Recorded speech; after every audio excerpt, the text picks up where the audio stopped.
Assalamualaikum warahmatullahi wabarakatuh. Waalaikumsalam warahmatullahi wabarakatuh. Kami dari kelompok 2 akan mempresentasikan hasil dari analisis kami terkait kepemimpinan berbasis gender. Yang beranggotakan saya sendiri, Roni Ardianto dengan NIM F1C023134. Saya Nerissa Arfiana dengan NIM F1C023094. Saya Muhammad Madara Mala dengan NIM F1C023018. Saya Dewi Ala Febrianti dengan NIM F1C023038. Saya Devi Sulfiana dengan NIM F1C023100. Oke, baik. Untuk selanjutnya akan langsung dipaparkan dan dipresentasikan oleh teman-teman saya. Berikut saya serahkan.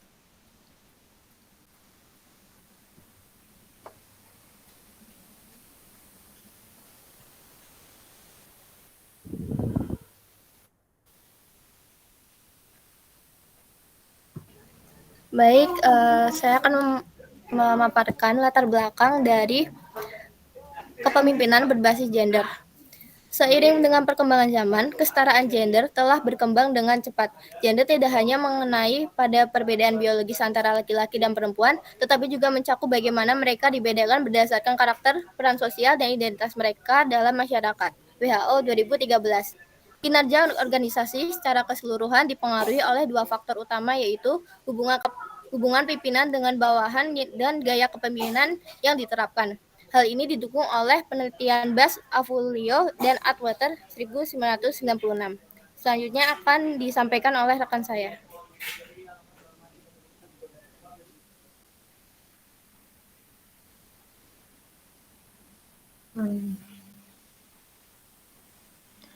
Oke, baik. Selanjutnya akan saya paparkan terkait persoalan perbedaan kepemimpinan berbasis gender sesuai yang telah kami analisis. Di sini kami membagi menjadi dua persoalan, yaitu persoalan yang dihadapi oleh seorang leader laki-laki atau pemimpin laki-laki, dan persoalan yang dihadapi oleh seorang pemimpin perempuan atau leader perempuan. Yang pertama, untuk persoalan yang dihadapi oleh pemimpin laki-laki, yaitu terkait tentang ekspektasi stereotip tipikal. Dan yang kedua, tekanan untuk mempertahankan kekuasaan. Ketiga, keterbatasan dalam menggunakan gaya kepemimpinan yang kolaboratif. Dan terkait persoalan yang dihadapi oleh pemimpin perempuan, yang pertama ada stereotip gender dan bias. Yang kedua ada gaslighting dan kesulitan mendapatkan promosi. Dan yang terakhir, mendatangkan tantangan menyeimbangkan karir dan kehidupan pribadi. Untuk selanjutnya akan dipaparkan oleh teman saya. Oke. Yang selanjutnya ada implementasi teori komunikasi dalam persoalan gender tentang kepemimpinan.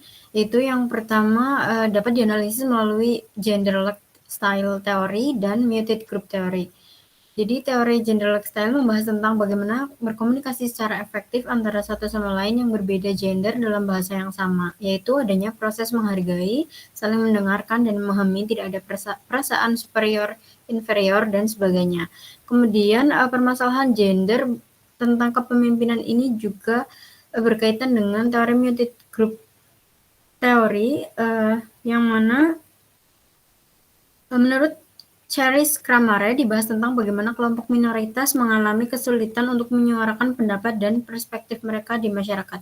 Begitupun dalam lingkungan kerja ataupun perusahaan, ketika misalnya pemimpinnya laki-laki ataupun lingkungan kerja tersebut didominasi oleh laki-laki, biasanya terdapat kemungkinan suara perempuan cenderung diremehkan begitu.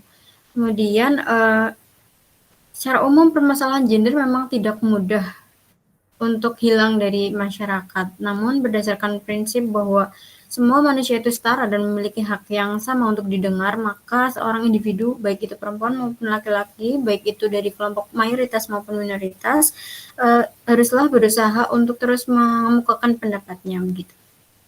Selanjutnya akan dijelaskan oleh rekan saya. Baik, selanjutnya itu ada teori the rhetoric yang dimana Teori retorika ini dapat mengerti bagaimana gaya kepemimpinan dalam menyampaikan sebuah pesan antar gender, seperti memahami cara-cara di mana bahasa dan retorika digunakan untuk memperkuat stereotip gender dan marginalisasi perempuan dalam kepemimpinan. Maka dari itu, teori retorika ini sangat berhubungan dengan persoalan gender, yang dimana terdapat perbedaan gaya komunikasi antar gender dalam menyampaikan persoalan-persoalan hal kepemimpinan. Seperti ketika kepemimpinan seorang laki-laki akan menyampaikan dengan suara yang tegas, disiplin, bijaksana, dan berfokus pada pencapaian dalam menyampaikan kepada karyawan ataupun kepada publik. Berbeda dengan penyampaian pada kepemimpinan perempuan, yang dimana perempuan akan menyampaikan dengan bahasa yang lembut tetapi tetap tegas dalam menyampaikannya. Kemudian perempuan lebih sering menggunakan bahasa yang kolaboratif, suportif, dan berfokus pada hubungan pegawai ataupun karyawan.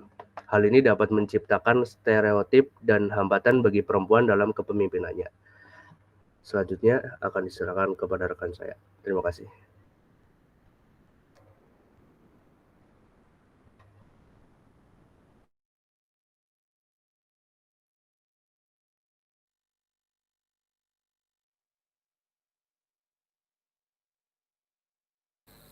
Baik, yang selanjutnya ada nilai-nilai yang terkandung dalam kesetaraan gender.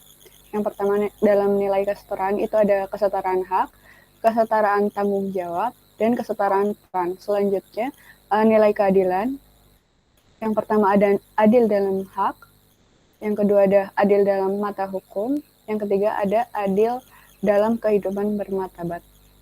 Yang terakhir yaitu nilai kebebasan, di mana dalam hal ini ada kebebasan dalam berbicara, yang kedua ada kebebasan bertindak, dan yang terakhir ada kebebasan berpendapat. Selanjutnya saya serahkan kembali kepada moderator.